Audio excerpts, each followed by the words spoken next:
कभी सफेद चमकता ये किला कैसे लाल बना, यहाँ के किस शाही कक्ष में कोहिनूर की चमक बसी रही और किस तरह स्वर्ग की नहरें इसके भीतर बहती थीं, ये सब जानकारियां इतिहास की किताबों में अधूरी मिलती हैं।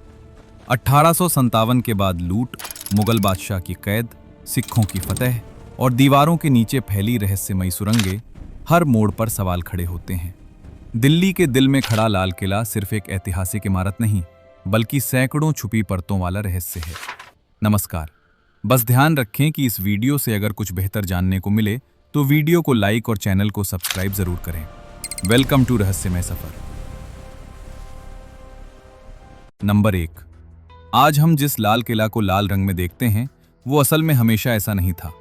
इतिहास बताता है कि शाहजहां के दौर में यह किला लाल नहीं बल्कि सफेद चमकदार पत्थरों से ढका हुआ था। इसके बाहरी हिस्सों में चूना पत्थर यानी लाइमस्टोन लगा था जो धूप में दूध जैसा चमकता था।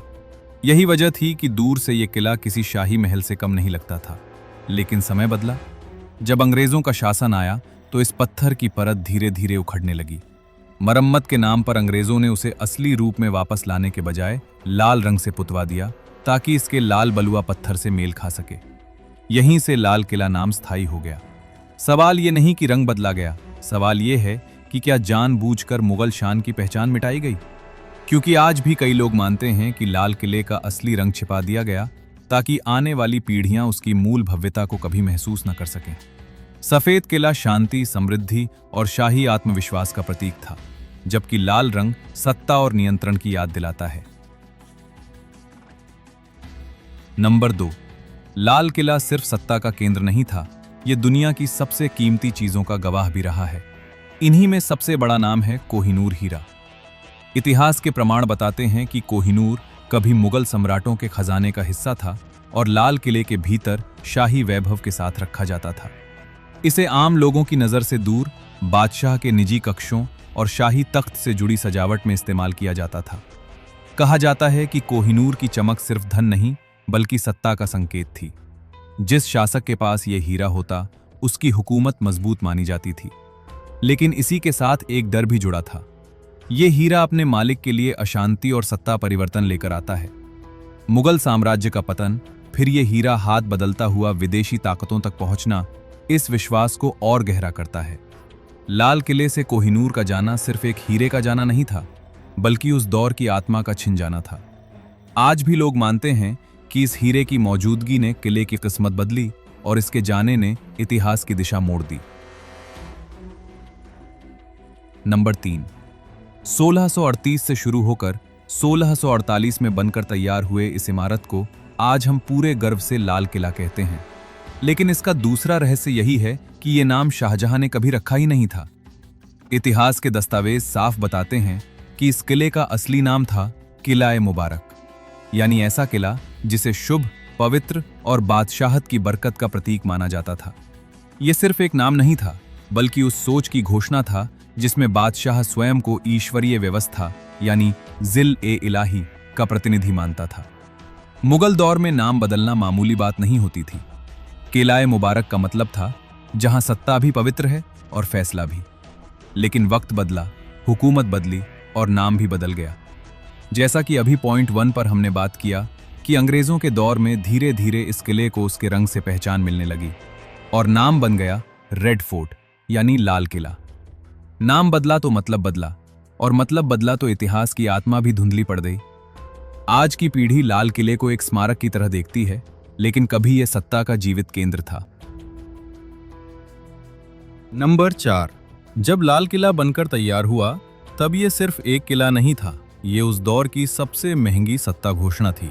ऐतिहासिक रिकॉर्ड बताते हैं कि इसके निर्माण पर लगभग 1 करोड़ रुपए खर्च हुए थे। आज के हिसाब से ये रकम हजारों करोड़ में बैठती है। शाहजहां ने कोई समझौता नहीं किया। लाल बलुआ पत्थर, संगमरमर, सोने चांदी की जड़ाई, कीमती रत्न और महीनों नहीं सालों की कारीगरी। आज इंटरनेट पर भी अगर आप सबसे महंगा किला कीवर्ड सर्च करोगे तो पहला नाम लाल किला का ही आता है। ये खर्च सिर्फ दिखावे के लिए नहीं था, मकसद साफ था, दुनिया को बताना कि मुगल बादशाहत सबसे समृद्ध और संगठित सत्ता है। हर दीवार, हर मेहराब, हर आंगन में पैसा नहीं, शक्ति की भाषा बोली जाती थी। लेकिन इसी भव्यता के साथ एक डर भी जुड़ा रहा। इतनी दौलत एक जगह इकट्ठा हो तो नजरें भी वही टिकती हैं। कई लोग मानते हैं कि यही बेशुमार खर्च और वैभव बाद में लाल किला यानी किला मुबारक के लिए अभिशाप बन गया। विदेशी ताकतें, लूट और बाद की तबाही, सबकी जड़ में वही खजाना था जिसने इसे सबसे महंगा बनाया। अब सोचिए, अगर किसी इमारत की कीमत ही उसे निशाना बना दे तो क्या दौलत सच में सुरक्षा देती है या खतरे को न्योता? नंबर 5, इस किले के भीतर कदम रखने पर वहां सिर्फ पत्थर और दीवारें नहीं मिलती, बल्कि एक बहती हुई सोच भी मिलती है, जिसे कहा गया नहरे बहिश्त यानी स्वर्ग की धारा। ये कोई कल्पना नहीं थी, बल्कि एक पूरी तरह काम करने वाली जल प्रणाली थी, जो यमुना नदी से पानी लाकर किले के महलों, दीवाने खास और शाही कक्षों के बीच से बहती थी। तथ्य साफ हैं, ये नहर गर्म दिल्ली में प्राकृतिक ठंडक के लिए बनाई गई थी। बहता पानी हवा को ठंडा करता था, जिससे बिना किसी मशीन के पूरा महल ठंडा रहता था। लेकिन मुगलों के लिए यह सिर्फ तकनीक नहीं थी, ये एक प्रतीक था। जैसे जन्नत में नदियां बहती हैं, वैसे ही बादशाह के घर में भी बहें। यहीं से रहस्य शुरू होता है। कहा जाता है कि रात के सन्नाटे में इस नहर की धीमी आवाज महलों में अजीब सी अनुभूति पैदा करती थी। कुछ लोग मानते थे कि यह बहता पानी किले को जीवित रखता है, और इसके सूखते ही किले की किस्मत भी सूख गई। अंग्रेजों के दौर में यह नहर बंद हो गई और उसके साथ ही वो स्वर्ग भी गायब हो गया। नंबर 6, 1857 की क्रांति के बाद लाल किला की दीवारों के भीतर जो हुआ वो सिर्फ सत्ता परिवर्तन नहीं था, वो इतिहास की सबसे खामोश लूटों में से एक था। तथ्य बताते हैं कि अंग्रेजों ने किले पर कब्जा करते ही उसके भीतर मौजूद सोना, चांदी, रत्न, जड़ाऊ सामान और शाही धातुओं को जब्त किया या नीलाम कर दिया। कई महलों की छतों से सोने की परतें उतरवाई गईं, चांदी के दरवाजे पिघलाए गए और कीमती सजावटी चीजें विदेश भेज दी गईं। ये लूट सिर्फ खजाने की नहीं थी, ये प्रतीकों की भी थी। जिन धातुओं ने मुगल सत्ता की मजबूती दिखाई थी, वही धातुएं अब उनके पतन की गवाही बन गईं। लोगों के बीच ये डर फैल गया कि किले की आत्मा ही छीन ली गई है। कहा जाने लगा कि जब तक ये कीमती धातुएं थीं, किला सुरक्षित था, और जैसे ही वे गईं, किले की किस्मत भी उजड़ गई। आज भी कई लोगों का मानना है कि लाल किले के कुछ तहखानों में अब भी अनगिनत चीजें छुपी हो सकती हैं, जिनका कभी रिकॉर्ड ही नहीं बना। इतिहास चुप है, लेकिन शक आज भी जिंदा है। नंबर 7, लाल किला की दीवारों पर आज भी कुछ ऐसे प्राचीन चिन्ह और आकृतियां दिखाई देती हैं जिन पर इतिहासकारों के बीच मतभेद मौजूद हैं। ये एक तथ्य है कि इन चिन्हों की कोई एक सर्वमान्य आधिकारिक व्याख्या तय नहीं की गई है। लाल किले के कुछ हिस्सों, खासकर दिल्ली गेट और आसपास की संरचनाओं में हाथी, कमल की कली, कलश जैसी आकृतियां मिलती हैं। स्थापत्य विशेषज्ञ मानते हैं कि मुगल काल की वास्तुकला में स्थानीय कारीगरों और परंपरागत डिजाइनों का उपयोग आम बात थी। इसलिए इन चिन्हों को उस समय की सजावटी और निर्माण शैली का हिस्सा माना जाता है। कुछ शोधकर्ताओं का कहना है कि ये प्रतीक किसी धार्मिक संदेश के बजाय कलात्मक और तकनीकी पहचान हो सकते हैं, ताकि निर्माण कार्य में पत्थरों और कारीगरों की पहचान रखी जा सके। वहीं कुछ वैकल्पिक इतिहासकार इन चिन्हों की उत्पत्ति को लेकर सवाल उठाते हैं और शाहजहां से पूर्व यहां किसी संरचना के अवशेष होने की शंका व्यक्त करते हैं। हालांकि ये दृष्टिकोण मुख्यधारा के ऐतिहासिक रिकॉर्ड से प्रमाणित नहीं है, लेकिन फिर भी ये कहा जाता है कि लाल किले की दीवारें कई दौर देख चुकी हैं, जैसे मुगल, अंग्रेज और आजाद भारत। इसलिए इन निशानों को एक ही अर्थ में बांधना इतिहास को सीमित करना होगा। अब सोचने वाली बात यह है, क्या हर पुराना चिन्ह कोई छुपा रहस्य होता है, या कुछ चीजें बस अपने समय की कला और व्यवस्था की कहानी कहती हैं? नंबर 8, जब आप लाल किला घूमने जाते हैं तो जो हिस्सा आप देखते हैं वो पूरा लाल किला नहीं होता। ये एक तथ्य है कि आज भी किले के कई हिस्से, तहखाने, आम जनता के लिए पूरी तरह बंद हैं। इसकी वजह कोई रहस्यमयी कहानी नहीं, बल्कि इतिहास, सुरक्षा और प्रशासन से जुड़ी वास्तविकताएं हैं। ऐतिहासिक रूप से देखें तो 1857 के बाद अंग्रेजों ने लाल किले का बड़ा हिस्सा सैन्य उपयोग में ले लिया था। आजादी के बाद भी किले के कुछ भाग भारतीय सेना और सुरक्षा एजेंसियों के नियंत्रण में रहे। इसके अलावा कई हिस्से ऐसे हैं जो बहुत पुराने और कमजोर हो चुके हैं, जहां आम लोगों की आवाजाही से संरचना को नुकसान पहुंच सकता है। इसलिए उन्हें संरक्षण के लिए बंद रखा गया है। लेकिन यहीं से लोगों के मन में सवाल और डर पैदा होते हैं। बंद दरवाजे, ऊंची दीवारें और नो एंट्री बोर्ड, इन सब ने यह भावना बना दी कि शायद वहां कुछ ऐसा है जो दिखाया नहीं जाना चाहिए। कुछ लोग मानते हैं कि इन हिस्सों में पुराने दस्तावेज, तहखाने या ऐतिहासिक अवशेष हो सकते हैं जिन तक आम लोग नहीं पहुंच सकते।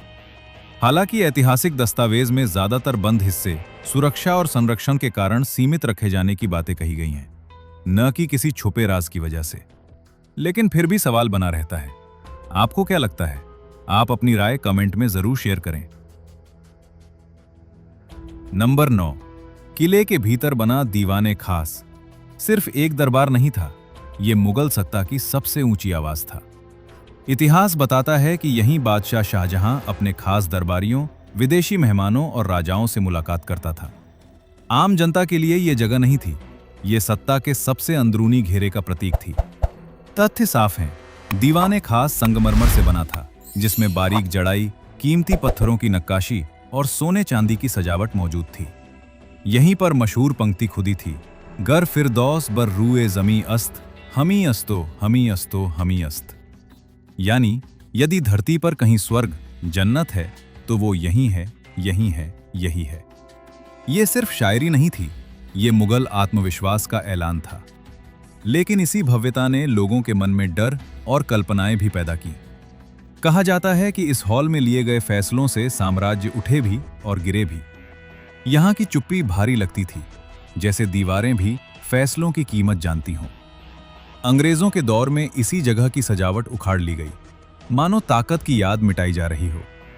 आज जब हम इसे खाली देखते हैं तो सवाल उठता है, क्या असली भव्यता पत्थरों में थी या उन फैसलों में जिन्होंने इतिहास की दिशा बदली?